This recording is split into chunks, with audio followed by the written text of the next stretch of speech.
Millionaire CEO saw a woman fired for helping his autistic daughter. He walked up and said, "You work for me now." The sliding doors of the crowded supermarket opened with a familiar hiss, letting in the scent of cleaning fluid and overripe bananas. Ethan Rivers stepped inside, his tall frame moving with quiet confidence. Dressed in a tailored charcoal suit, he looked more like a boardroom executive than a man on a grocery run. In truth, he was both, but today, he was just a father. Next to him, holding tightly to his hand, was Sophie, 5 years old, petite. Her hair was tied into 2 neat braids. She clutched a well-loved stuffed fox to her chest, her wide gray eyes scanning the busy aisles with visible unease. Ethan leaned down and whispered softly, "We will be quick, okay?" Sophie did not respond. She rarely did in unfamiliar places. Her shoulders were tight, her steps small and cautious. The store was buzzing with shoppers, beeping carts, crackling intercoms, loud music playing from the speakers overhead. It was a cacophony, unbearable even for some adults. For Sophie, it was a minefield. They had barely reached the produce section when it began. Sophie's breathing quickened. She pulled back on Ethan's hand, her grip on the fox tightening. Her eyes darted toward the overhead lights, her lips parting in silent distress. Her little feet stepped back, then again. She began to tremble. Ethan crouched beside her, trying to block the surrounding noise with his body. "Sophie," he said gently, "look at me. You're safe. Just breathe with me, sweetheart."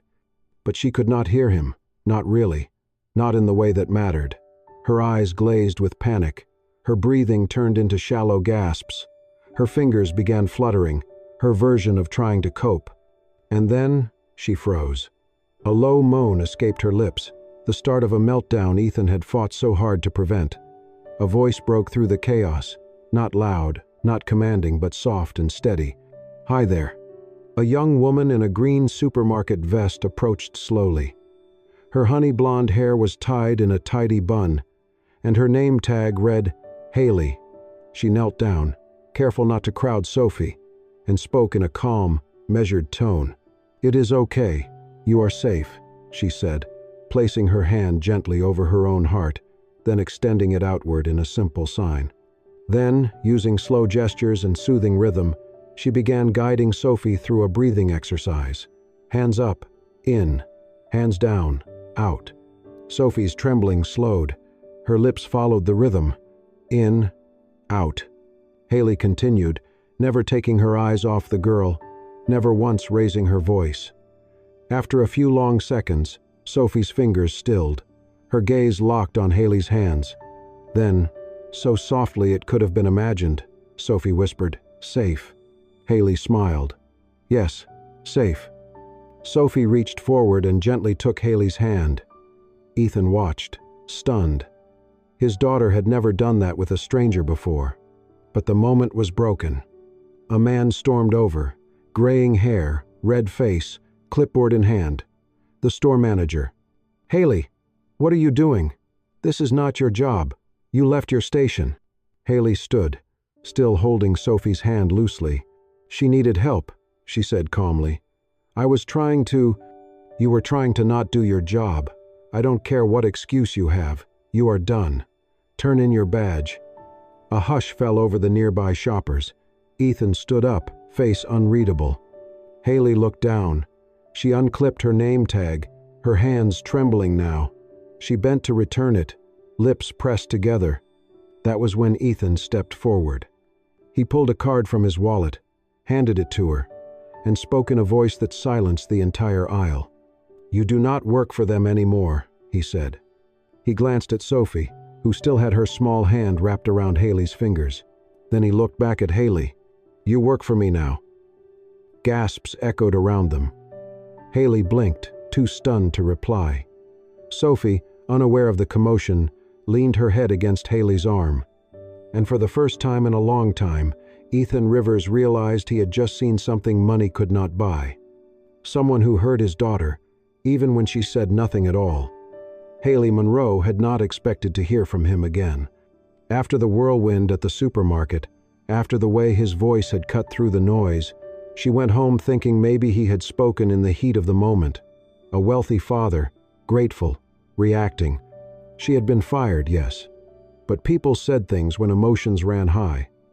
So when her phone rang the next morning and the name Ethan Rivers appeared, her first instinct was to freeze. Then, cautiously, she answered. "I meant what I said," he told her. "I am offering you a job." "A job?" she repeated, still in disbelief. "A position. As Sophie's personal support companion, someone she can trust, someone to help her connect."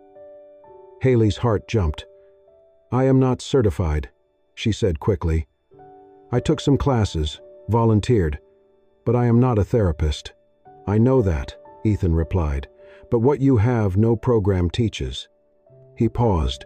"You listened with your heart," he said, and she listened back. That afternoon, Haley stood outside a tall black gate, hesitating before pressing the buzzer. The house was sleek but warm, softened by climbing vines and low golden light. A home that belonged to a man who once lived in silence until a little girl changed everything. The housekeeper welcomed her inside. Ethan waited near the stairs, in a navy sweater instead of a suit. Less CEO, more father. He nodded, though his gaze kept drifting down the hallway. "She's in her art room," he said. "She draws when she is unsure." Haley followed him quietly until they reached a bright room at the end. On the floor, Sophie sat cross-legged, facing away, scribbling with deep focus. Her stuffed fox rested by her side. Haley said nothing. She sat gently on the rug, several feet away, and pulled a pencil from her tote. She found blank paper on the table nearby and began to draw, not looking directly at the girl. A sun, a tree, a little figure with pigtails and a fox. Sophie did not respond. Haley kept going. She added a girl with a green shirt and glittery shoes. Then drew the same fox again, twice, before slowly sliding the paper across the floor. Sophie paused. Then, gradually, she turned her head. For the first time, she looked at Haley. Not through her, not past her, at her. There was no fear, no flinch, just quiet curiosity. Haley smiled. "Hi," she whispered. Sophie said nothing, but she also did not look away. The two of them remained in that sunlit room, Haley sketching hearts, Sophie drawing circles, speaking in shared silence. When it was time to leave, Haley stood, collected her things, and thanked Ethan gently before heading toward the door. Then she felt a tug on her sleeve. She turned. Sophie stood there, holding her fox close, eyes wide and searching. One hand was stained with purple marker. She glanced at her father, tugged on his arm, and leaned close. "She's like Pink," Sophie whispered, barely audible. Ethan froze. He knelt beside her, stunned. "You said pink." Sophie nodded. Pink, the color she used to hate, too loud, too scary. She never described anything as pink unless she wanted it far away. And now, it was a word of comfort. Ethan turned toward Haley. For once, there was no distance in his eyes, no calculation, just awe and gratitude. He said nothing. He only nodded. And in that moment, he knew. Haley was not just the kind woman from the supermarket who calmed a child once. She was someone Sophie had chosen, without pressure, without fear. And to Ethan, that meant more than any credential ever could. She had stepped into a world few dared to enter. Not because she had to, but because she knew how. Through patience, through silence, through Pink. From that first quiet connection, something began to shift. Haley started visiting Sophie 3 times a week. The settings were always carefully chosen, places without crowds or loud sounds. A bench under the trees at the park, a corner table in the library's children's section, a sunny room at home filled with pillows and an art easel. No strict routines, no pressure, just presence. Each time Haley brought something simple, a new set of markers, a stack of paint chips for the feelings color game, emotion cards with drawn faces, happy, nervous, calm, stormy. She would sit beside Sophie or a few feet away, never forcing closeness. The girl set the pace. Some days Sophie kept her distance. Other days, she quietly scooted closer. When Sophie felt overwhelmed, Haley used their color cards: blue for calm, red for overstimulated, yellow for excited. Then she'd hold up her own, sharing how she felt too. It became their private language. Sophie, once too afraid to use even signs, started pointing, then nodding, then gently pressing her fingers to colors or sketching expressions in crayon. When she was brave, she made shapes in the air. A lopsided heart, two fingers pressed together, a swirl for confused. Ethan watched from afar. He never interrupted. Always nearby with his laptop, pretending to work, but his eyes stayed fixed on the two of them.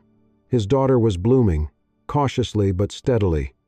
He had not seen this light in her since Lena died. Maybe ever. And Haley? Haley was the one holding the lantern. One Tuesday afternoon, Haley arrived with storybooks tucked under her arm and a scarf Sophie had left at the library. When she entered the house, she stopped. Something was different. Sophie's art room, once bare and bright, had been transformed. The walls were now painted in calming tones: sage green, sky blue, lavender.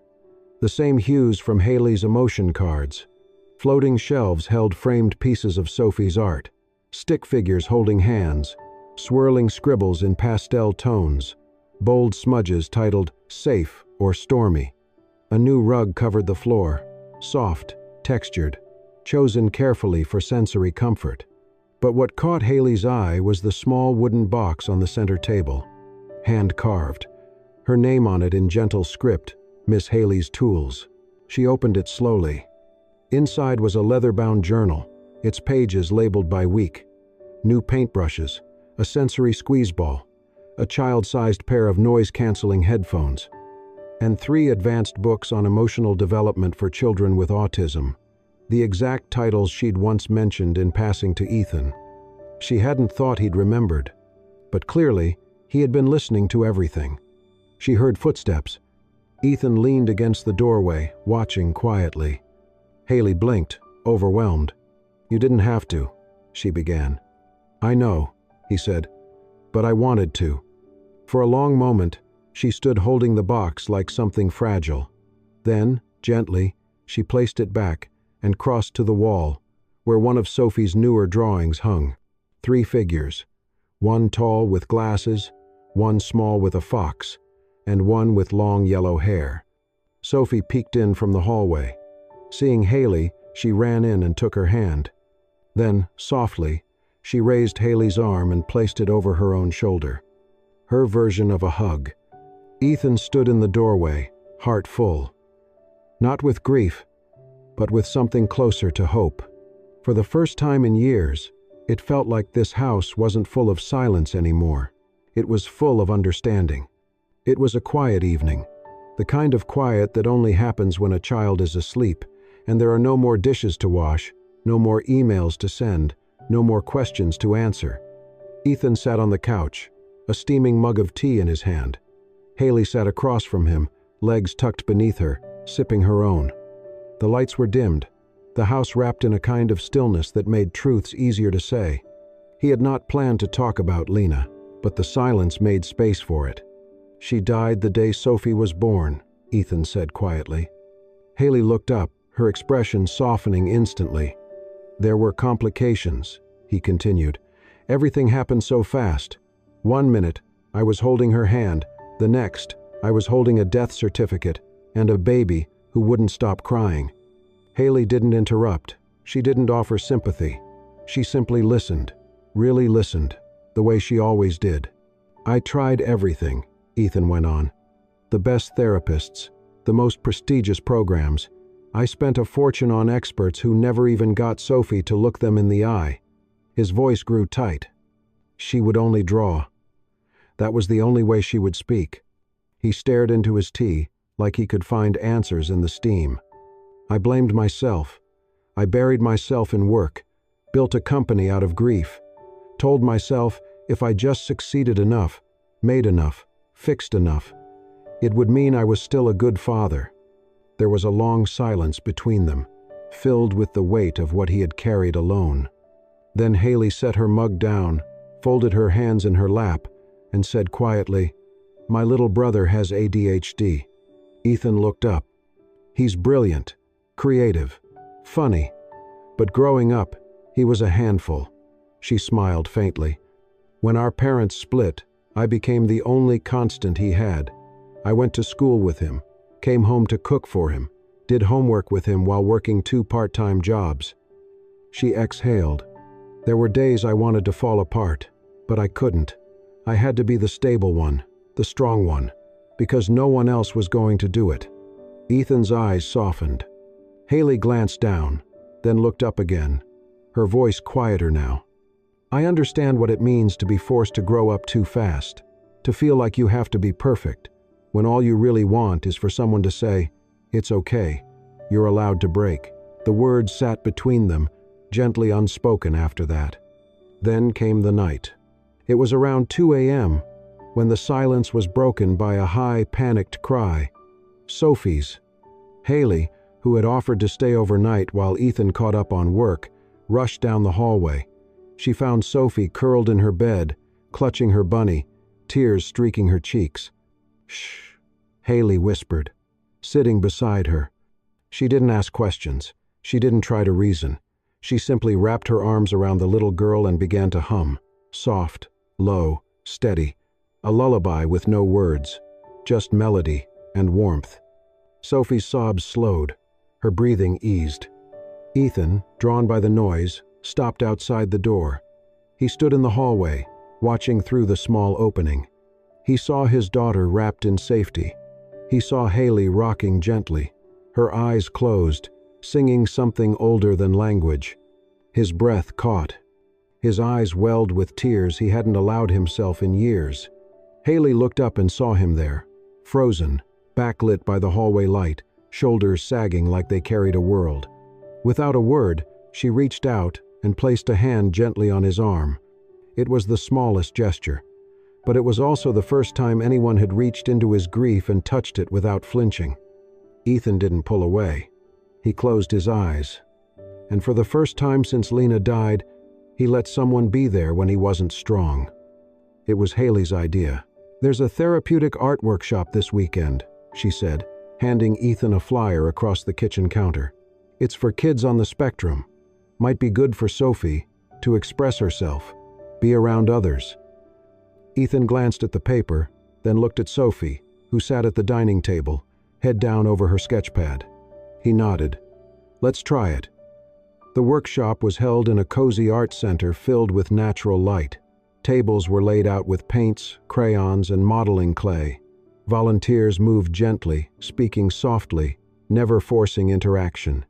At first, Sophie clung to Haley's side, clutching her bunny tightly. "It's okay," Haley whispered, crouching beside her. "We can just sit and watch." They took a seat at a corner table. Haley picked up a brush, dipped it into pale pink paint, and began drawing slow swirls on paper. She said nothing, just painted. Sophie peeked sideways, then reached for a crayon. By the end of the session, Sophie had drawn something new. 3 figures, hand in hand, a tall man, a woman with yellow hair, and a little girl in a pink dress, all smiling. It was the first time Sophie had drawn herself in pink, and the first time she had drawn the 3 of them together. When she showed the drawing to Haley, her small hands were steady. She tapped each figure gently, one by one, her way of saying, "You, me, us." Haley only nodded, her smile trembling slightly. She didn't trust herself to speak. That night, Ethan and Haley stood on the rooftop terrace of his penthouse, city lights stretching out below. Inside, Sophie was asleep, the drawing tucked under her pillow. They leaned on the railing in quiet. "You didn't just help Sophie," Ethan said. "You helped me realize that silence isn't always empty. Sometimes it heals." Haley turned, caught off guard by the rawness in his voice. "She needed someone to meet her where she is," Ethan continued. "Not pull her into a world she wasn't ready for. You did that, and you never asked for anything." Haley smiled faintly, brushing a loose strand of hair behind her ear. "She gave me more than I gave her." Silence settled again, this time peaceful. 2 nights later, Ethan asked Haley to take a drive with him. He didn't explain where they were going. They pulled up to a quiet cemetery just as the sun dipped low. They walked slowly until he stopped at a modest stone, Lena Rivers, beloved wife and mother. Ethan knelt, pulling a small frame from a canvas bag. Inside was Sophie's drawing, laminated, preserved. He set it at the base of the headstone, adjusting it carefully. "I come here every month," he said softly, "to talk to her, tell her about Sophie. I've never brought anyone else." Haley stood silently beside him, unsure of what to say. "I think," he continued, still looking at the drawing, "if she were here, she'd be grateful you are." Haley's throat tightened. "She was kind," Ethan said, rising. "Soft-spoken, but fierce when it came to people she loved." He turned to face Haley, voice lowering. "She would have seen you, the way I do." The words weren't romantic or pressured, just honest. Haley didn't look away. Instead, she opened her bag and pulled out a charm, 3 small twine and bead circles, interwoven. "Sophie and I made this last week," she said, placing it gently beside the frame. "She said it was for someone who watches from the sky." Ethan's eyes closed for a moment. When he opened them again, he didn't speak. He didn't need to, because Haley already understood. It was a quiet Sunday afternoon. Ethan, Haley, and Sophie were sitting on a bench in the park, each with a cone of ice cream in hand. Sophie was unusually relaxed, swinging her legs as she licked at her strawberry scoop, her new favorite, ever since Haley introduced it. They were laughing, one of those rare, gentle moments when everything felt settled. Until a voice broke through the calm. "Ethan." He turned sharply, recognizing the voice before his eyes confirmed it. Amanda Rivers. She stood a few feet away, her tailored coat immaculate, her expression unreadable. The last time he'd seen her was in a hospital room, 5 years ago, when she screamed through tears and grief that his choices had killed her daughter. "Mom?" Sophie's ice cream slipped from her hand. She looked up at Ethan, confused by the tension that suddenly crackled in the air. Ethan stood slowly, shielding Sophie with his body, but saying nothing yet. Amanda's gaze shifted, past Ethan, straight to Sophie, then to Haley. Her lips pressed into a thin line. "I heard you were here," she said to Ethan. "It took me long enough to find you." Ethan's voice was calm, careful. "Why now?" Amanda exhaled. "Because she's my granddaughter, and I want to know her. It's time." Before Ethan could reply, Amanda looked at Haley, eyes narrowing. "And who is this?" she asked. Haley stood, offering a polite but restrained smile. "Haley, I help take care of Sophie." Amanda's tone sharpened, each word slicing the air. "Help? What kind of help can a girl from a grocery store offer a child like her?" Haley froze. Sophie stiffened beside her, gripping Haley's hand tighter. Ethan's jaw clenched. "That's enough." Amanda ignored him, her voice rising just enough for Sophie to hear every word. "She needs a real mother, not a supermarket waitress studying to be a teacher." Sophie whimpered, pulling at her dress, her breathing shallow and uneven. Haley immediately crouched down, cupping Sophie's face. "It's okay, honey. You're safe. We're here." But Sophie was already spiraling, rocking, mumbling, overwhelmed by a storm of emotion she couldn't name. Haley gently led her to the grass and sat with her, humming lowly, hands moving in soft, familiar signs. Amanda watched, a flicker of something unreadable crossing her face.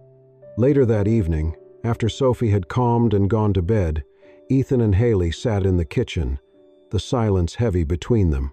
"She wants time with Sophie," Ethan finally said. Haley nodded, though her eyes were clouded. "She's her grandmother. You can't erase that." Ethan looked tortured.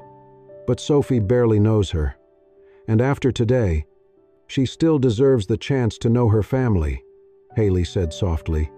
He sighed, leaning forward, resting his elbows on the table. "I don't know what the right thing is. I don't want Sophie to feel abandoned by anyone. But I also can't let anyone make her feel unsafe, even Amanda." Haley reached across the table, covering his hand with hers. "Then you'll make the decision that keeps her heart whole." A few days later, Ethan made his choice. He called Haley to the garden behind the house, where Sophie was playing quietly with finger paint. "I've decided to let Amanda spend time with Sophie," he said. Haley nodded slowly. "Of course. I think they should have a few weeks together. Alone," Ethan added, his voice lower now. Haley's breath hitched, but she didn't argue. "I understand," she said. Then gently, "If that's what's best for her, I'll step back. But I'm not going anywhere, Ethan. I'll always be close, just not in the way she needs right now." Her words didn't sting. They settled into him like a balm, because there was no resentment, only love. As she turned to leave, Sophie looked up and signed. "You come back?" Haley bent down, brushing paint from Sophie's nose, and signed back with a small smile. "Always." The days felt quieter without Haley. Sophie no longer ran to the garden in the mornings. Her crayons stayed tucked away. The easel in the corner, once vibrant with color, now stood blank. Amanda tried everything: books, puzzles, even cookies from Lena's old recipe. But Sophie stayed distant. No eye contact, no words, no smiles. Every night, Amanda found her curled in bed, clutching the pink headband Haley had embroidered with a tiny S. The first few nights, Amanda tried to take it, thinking it was a crutch. But the way Sophie let out a silent, panicked cry stopped her cold.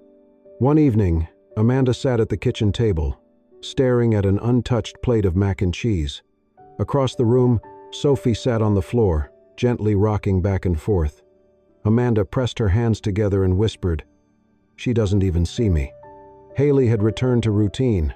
She worked part-time at a learning center, resumed evening courses, and tried, not very successfully, not to think about Sophie every day. But she failed. Every time she saw a child with light-up shoes, she thought of Sophie. Every time she saw a pink crayon, her chest ached. So she wrote a letter, not for Sophie, not to Ethan, but to name what she couldn't shake. She folded it and gave it to Ethan's assistant. That evening, Ethan read it. "I didn't know what love was until a little girl held my hand without saying a word, and I knew I was already hers." He sat still for a long time, eyes on the city lights outside the window, heart full of something he couldn't name, longing, maybe, hope. The next morning, before sunrise, a knock came at his door. Amanda stood there, coat on, eyes tired. Beside her, Sophie, silent, half asleep, her head resting on Amanda's side. "She hasn't smiled in days," Amanda said. "She doesn't speak, not even with her eyes." Ethan dropped to one knee and pulled Sophie into his arms. She didn't resist, didn't move, just rested her head against his shoulder like a leaf clinging to glass. "I thought blood would be enough," Amanda whispered. "But she doesn't need my name. She needs safety, and she only found that in one place." Behind them, the gate opened.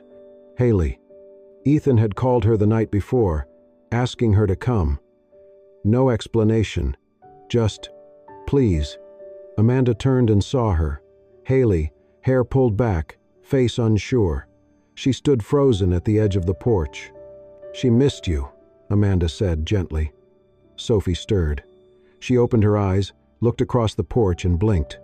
Then, quietly, she slid down from Ethan's arms, walked over to Haley, and pressed her forehead to Haley's knee. Haley knelt down slowly. Sophie raised her hands, fingers trembling, and signed, "Safe." Haley's eyes filled. She signed back, "Always." Amanda stepped down the porch steps, wiping her eyes. Her voice shook as she said, "I'm sorry for everything, and thank you for loving her the way she needs to be loved." Ethan stepped beside Haley, placing a steady hand on her back. No one said more. They didn't need to. That morning, the sun rose gently over the house. Sophie sat between the two people who understood her best, nestled in the silence they all shared. And for the first time in weeks, she reached for a crayon. Pink. The rain was soft that afternoon, barely more than a mist. The sky wore a quiet gray, and the sidewalks glistened like memories. Ethan parked the car in front of the same little ice cream shop where everything had unraveled months before. The doorbell chimed as they stepped in. Haley, Ethan, and Sophie, hand in hand. Sophie, now a little taller, a little more expressive, wore her favorite denim jacket and sneakers with star patches. She immediately rushed to the window seat, she remembered, where she once sat holding Haley's hand in silence. Haley carried a small leather-bound book, worn at the edges. She waited until Sophie had chosen her strawberry swirl before sliding into the booth beside her. Ethan sat across, eyes full of something between gratitude and awe. "What's that?" Sophie asked, pointing at the book. Haley opened it, page by page, revealing drawings, each one a frozen moment in time. Crayon lines of hands reaching, circles representing people, trees with oversized leaves. Some were messy, chaotic. Others were gentle, filled with soft colors and calm spaces. "These are your drawings," Haley said, smiling. "All the ones I saved, from the very beginning." Sophie's fingers stopped at one picture.